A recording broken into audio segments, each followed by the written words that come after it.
প্রিয় ছাত্রছাত্রীগণ, তোমাদের সবাইকে স্বাগতম জানাচ্ছি দাসরা ডিগ্রি অনার্স কলেজের হিসাব বিজ্ঞান বিভাগের অনলাইন ক্লাসে। বর্তমানে এই করোনাকালীন সময়ে সবাইকেই ঘরে থাকতে হচ্ছে, যার জন্য আমরা চেষ্টা করছি আমাদের এই ক্ষুদ্র প্রয়াসের মাধ্যমে তোমাদের যদি কোনো রকম উপকার হয় তাহলে আমরা ধন্য হব।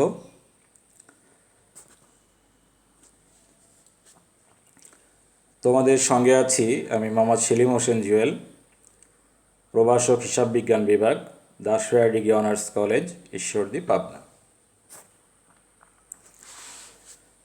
আজকে আমরা শিখব একাদশ দ্বাদশ শ্রেণীর হিসাব বিজ্ঞান দ্বিতীয় পত্র বইয়ের অষ্টম অধ্যায় থেকে মজুদ পণ্যের হিসাব রক্ষণ পদ্ধতির একটি অঙ্ক।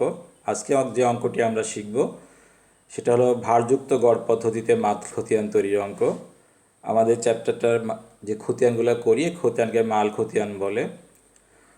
এর বিস্তারিত বিষয়গুলো আগে তোমাদের আলোচনা করা হয়েছে, মাল খতিয়ান কী জিনিস, এবং আমরা ফিফো পদ্ধতির একটা অঙ্ক তোমাদের শিখিয়েছি।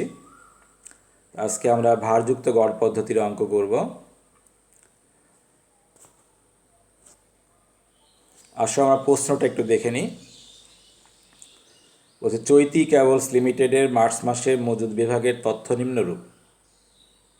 মার্চ 1 ক্রয় 100 ইউনিট 200 টাকা, মার্চ 5 ক্রয় 50 ইউনিট 220 টাকা করে প্রতি ইউনিট, 10 তারিখে ইস্যু 125 ইউনিট, 15 তারিখে ক্রয় 120 ইউনিট 250 টাকা করে, 20 তারিখে ইস্যু 100 ইউনিট, 25 তারিখে ক্রয় 80 ইউনিট 300 টাকা করে, 30 তারিখে ইস্যু 110 ইউনিট।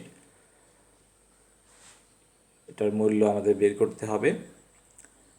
এখানে আমাদের দুইটা পদ্ধতিতে অঙ্কটা করতে বলছে, একটা হচ্ছে ফিফো, একটা ভারযুক্ত গড় পদ্ধতি। গতে দেখো আমরা ফিফো পদ্ধতিটা গতদিন শিখেছি, যেন আজকে আমরা ভারযুক্ত গড় পদ্ধতিতে অঙ্কটা শিখব।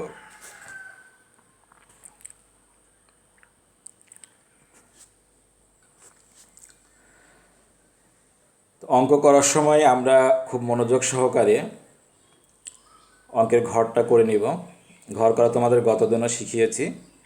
আজকে আমার ভিডিওটা যদি দেখো এখানেও ঘর করা আছে। তোমাদের যে পাঠ্যপুস্তক যেটা, সেই বইয়ের মধ্যে প্রত্যেকটা যে রাইটারের বই ফলো করো সেখানেও ঘরগুলো করা আছে। আমরা বেশিক্ষণ যেহেতু ক্লাস করলে ধৈর্য হারায় ফেলে সবাই, আমরা সংক্ষেপে ক্লাসটা নিব।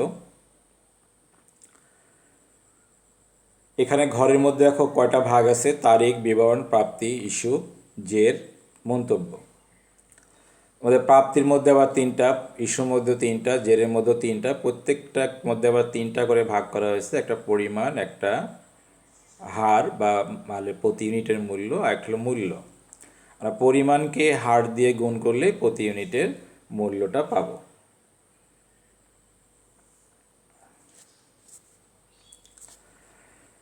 এখানে দেখো আমাদের মার্চে 2013 মার্চে 1-এ প্রশ্নে বলা আছে যে ক্রয় 100 ইউনিট 200 টাকা করে। তো আজকের অঙ্কে আমরা যেটা করতেছি এটা প্রারম্ভিক উদ্বৃত্ত ছিল না। তাহলে ক্রয়টা যখন আমরা করব, বিবরণের মধ্যে ক্রয় লিখব ক্রয়, আর যেহেতু মালটা আমরা পাচ্ছি সেজন্য এটা মালটা প্রাপ্তির ঘরে বসবে। প্রাপ্তির ঘরে পরিমাণে 100 ইউনিট, হার 200 টাকা, মূল্য 100কে 200 দিয়ে গুণ করলে 20,000 টাকা। জের সাজানোর নিয়ম তোমাদের আমি আগে শিখিয়েছিলাম, যে আগে যদি থাকে সেটা যে বসে আর নতুনটা নিচে যে বসে, সেটা হচ্ছে আমরা ফিফো বা লিফোতে। তা আজকে এটা একটু ভিন্ন, সেটা আমি আলোচনায় আসবো। তার আগে বলি এখানে যেহেতু প্রারম্ভিক জের নাই, তাই প্রথম দিন যা আছে সেটাই যে বসবে। প্রথমে আমাদের 1 তারিখে যে ক্রয় করেছি দেখো, যে 100 ইউনিট 200 টাকা করে 20,000 টাকা, এটাই জেরের ঘরে যে বসালাম। আর তোমাদের গতদিনও বলেছি জের উদ্বৃত্ত ব্যালেন্স একই জিনিস। তাহলে জেরের ঘরেও দেখো বসালাম, পরিমাণের ঘরে 100, হারের ঘরে 200, আর মূল্যর ঘরে 20,000। মার্চ 5-এ যে আবার ক্রয় করলো, কত ইউনিট ক্রয় করলো? 50 ইউনিট ক্রয় করলো 220 টাকা করে, মূল্য আসছে 11,000 টাকা। তাহলে এটা আমরা পরিমাণের ঘরে লিখলাম 50, হারের ঘরে 200, মূল্যের ঘরে 11,000। এবার আমরা যে উদ্বৃত্ত বা জের নির্ণয় করব, এই জায়গায় যে কিন্তু যে পদ্ধতির কাজ আমরা যে নতুন যে পদ্ধতিটা করতেছি ভারযুক্ত গড় পদ্ধতি, এই জেরের জায়গায় যে আগের মালের সঙ্গে আমরা নতুন যে মালটা কিনবো এটা যোগ করতে হবে।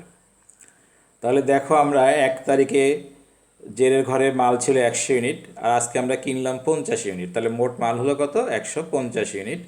তোমরা জেরের দিকে তাকালে দেখতে পাচ্ছ যে জেরের ঘরে 150 ইউনিট আমি লিখেছি।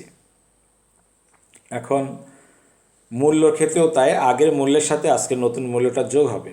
আগের মূল্য ছিল 20,000 টাকা, আর আজকের মূল্য হলো 11,000 টাকা, যোগ করলে 31,000 টাকা। আমরা এই জায়গায় হারটা বের করব কীভাবে সেটা আমি তোমাদের বুঝিয়ে দিচ্ছি। আমাদের পদ্ধতির দিকে যদি তাকাই, দেখো অঙ্কের উপরে লেখা রয়েছে ভারযুক্ত গড় পদ্ধতি, যেটা আমি লাল কালি দিয়ে দেখিয়ে দিয়েছি। ভার ইংরেজিতে বলে ওয়েটেড এভারেজ মেথড। ওয়েট মানে কি? ওজন, ওজন বা ভার। এখানে আমাদের অঙ্কের মধ্যে ওজন থাকতে পারে, কেজি থাকতে পারে, ইউনিট থাকতে পারে, পার ইউনিট থাকতে পারে, কাপড় হলে গজে থাকতে পারে। এটাই হলো এখানে আমরা ওয়েট হিসাবে দেখব, ভার হিসাবে। এই জায়গাতে মালের যে মূল্যটা আসে, এই মূল্যটাকে মালের পরিমাণ দিয়ে ভাগ করতে হয়। ভাগ করলে গড়ে প্রতি ইউনিটের দাম বের হয়। এই জন্য এটার নাম হলো ভারযুক্ত গড় পদ্ধতি। আমি আবার তোমাদের বলতেছি, এই জের যখন আমরা বসাবো, এই জায়গায় রেটটা বের করার সময় মালের যে টোটাল মূল্য থাকবে সেই মূল্যটাকে মালের পরিমাণ দিয়ে ভাগ করতে হবে। ভাগ করলে আমাদের ভারযুক্ত যে গড় পদ্ধতি, সেই পদ্ধতিতে আমরা নতুন একটা রেট পেয়ে যাব। যে কটা পদ্ধতি আছে মাল খতিয়ানের, এর মধ্যে ভারযুক্ত গড় পদ্ধতিটাই অত্যন্ত সহজ পদ্ধতি। তাহলে এখানে আমরা যদি জেরের দিকে তাকাই, দেখো 5 তারিখে আমাদের এর আছে হলো 31,000 টাকা। দেখো 31,000 টাকা আছে মূল্যের ঘরে। একে যদি 150 দিয়ে আমরা ভাগ করি, তাহলে দাম আসছে 206 টাকা 67 পয়সা। একটা আমরা নতুন রেট পেলাম। আমরা দেখো একটা আগের মাল ছিল 200 টাকা, আমরা নতুন কিনছিলাম, সেটা ছিল 220 টাকা। এখন আমাদের রেটটা আসলো 206 টাকা 67 পয়সা।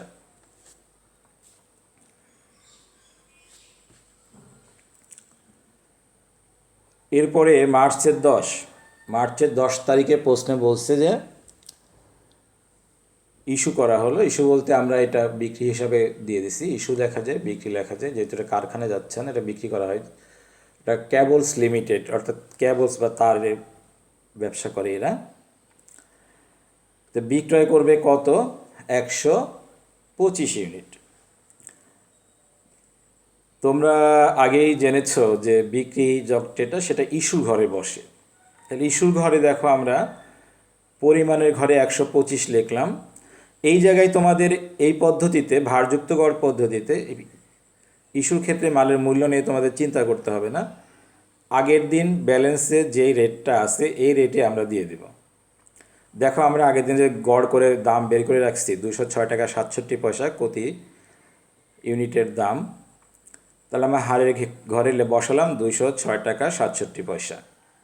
এখন 125কে 206 টাকা 67 পয়সা দিয়ে যদি গুণ করি, তাহলে আসলো 25,830 টাকা। ছাত্রছাত্রীরা দেখো যে আমরা আবার জেরে যাই। জের মাল ছিল 150 ইউনিট, আমরা 125 ইউনিট দিয়ে দিলাম, তাহলে মাল থাকলো আর 25 ইউনিট। আর আগের দিনে আমরা 31,000 টাকা জেরে ছিল, ওখান থেকে আমরা যত টাকার মাল আজকে ইস্যু করলাম 25,833 টাকা, এইটা যদি আমরা দিয়ে দিই তাহলে আমাদের আর থাকে 5,167 টাকা।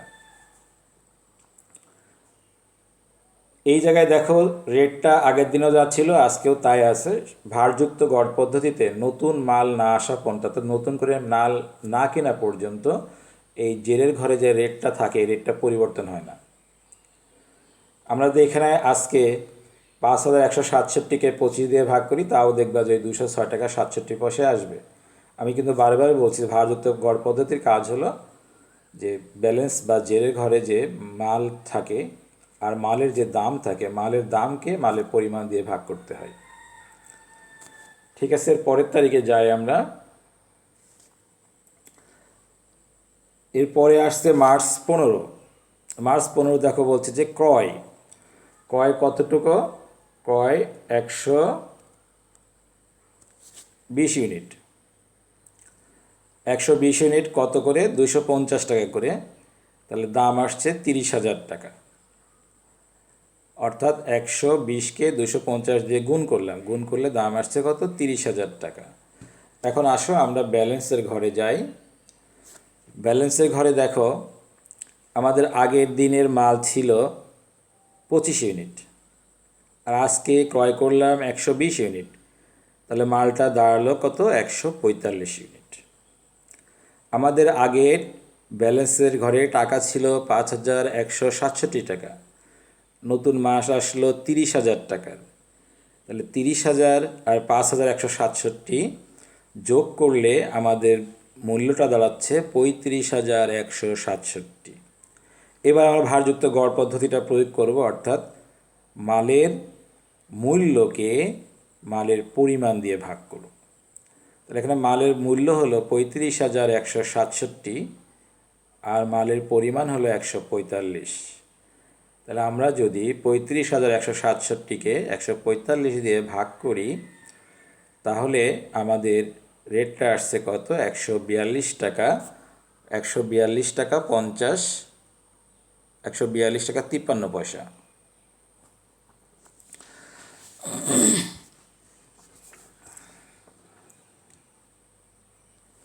এরপরে যাই আমরা 15 তারিখের পরে। 15 তারিখের পরে হলো 20 তারিখ। মার্চের 20 তারিখ আমরা বিক্রয় করব 100 ইউনিট। বিক্রি করলে এটাতে ইস্যু ঘরে বসবে। তাহলে ইস্যুর ঘরে দেখো আমরা পরিমাণের ঘরে লিখলাম 100, হারের ঘরে লিখলাম 242 টাকা 53 পয়সা। তো কোথায় পেলাম এই হারটা?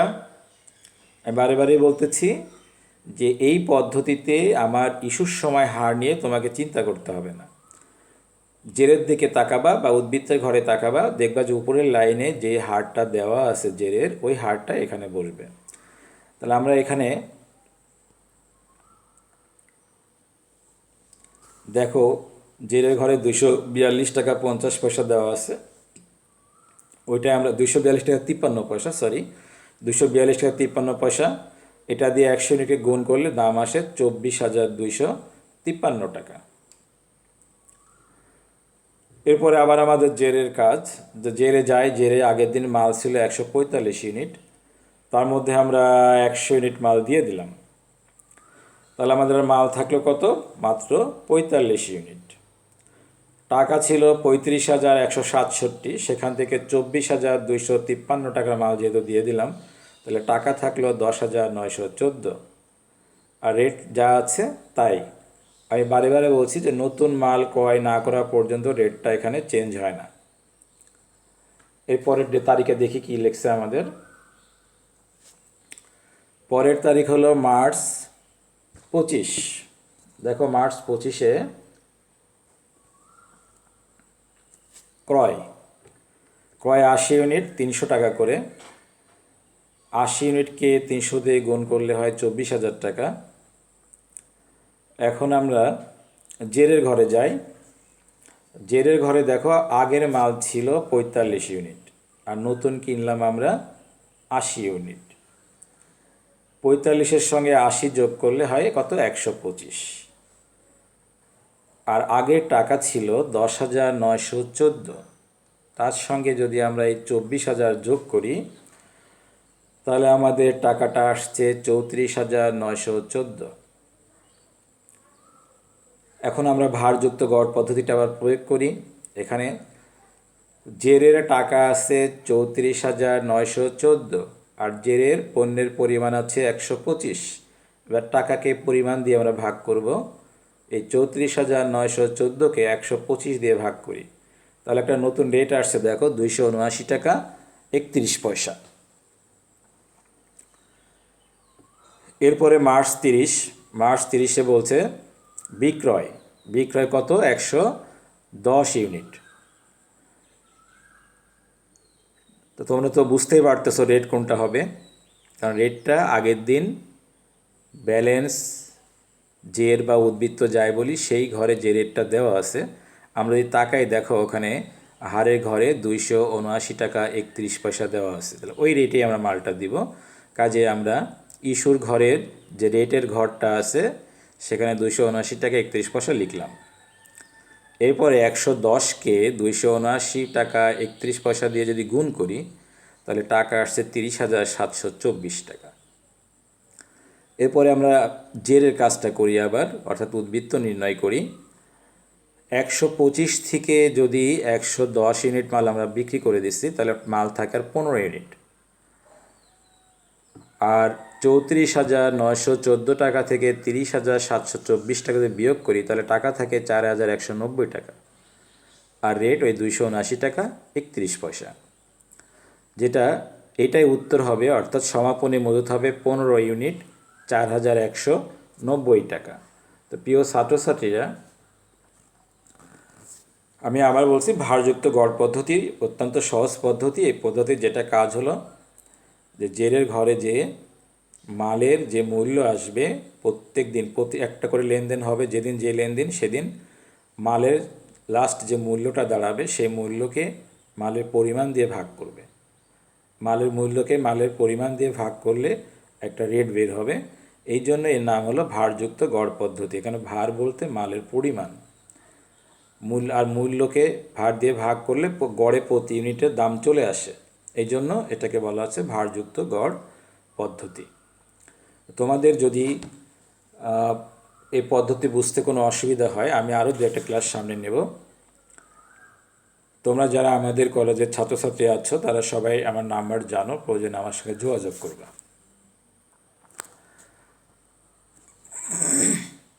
তো ধন্যবাদ প্রিয় ছাত্রছাত্রীরা, এতক্ষণ তোমরা আমাদের সঙ্গে ছিলে। তোমরা এখন যে পরিস্থিতি চলছে, তোমরা বাইরে যখনই যাবা সরকার কর্তৃক যে গাইডলাইন দেওয়া হয়েছে স্বাস্থ্যবিধি পালনের, আশা করি তোমরা স্বাস্থ্যবিধিটা মেনে চলবে। চেষ্টা করবা যথাসম্ভব মুখে মাস্ক ব্যবহার করা, প্রয়োজন ছাড়া ঘরের বাইরে না যাওয়া, এবং যেখানে খুব কোলাহলপূর্ণ এলাকা অধিক জনসমাগম হয় এসব এলাকা পরিত্যাগ করবা।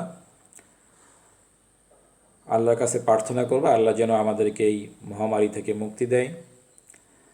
আর সারা পৃথিবীতেই এই সংকটে সবচেয়ে বেশি ক্ষতিগ্রস্ত তোমরা কোমলমতি ছাত্রছাত্রীরা। তোমরা এই ক্ষতিটা বাড়িতেই পুষিয়ে নিতে পারো। অনেকগুলি জিনিস আছে তোমাদের যেগুলা বাড়িতে চেষ্টা করলে নিজেই করা সম্ভব, অথবা আশেপাশে যারা বড়রা আছে, তোমাদের শিক্ষকরা আছে, তাদের সঙ্গে যোগাযোগ করো, তাদের হেল্প নিতে পারো। তোমরা যারা আমাদের আশেপাশে আসো আমার সঙ্গে যোগাযোগ করলে আমি যতটুকু পারি তোমাদের হেল্প করব। দোয়া করি তোমরা সবাই ভালো থাকো। আবারও ধন্যবাদ জানিয়ে আজকের মতো শেষ করছি। আল্লাহ হাফেজ।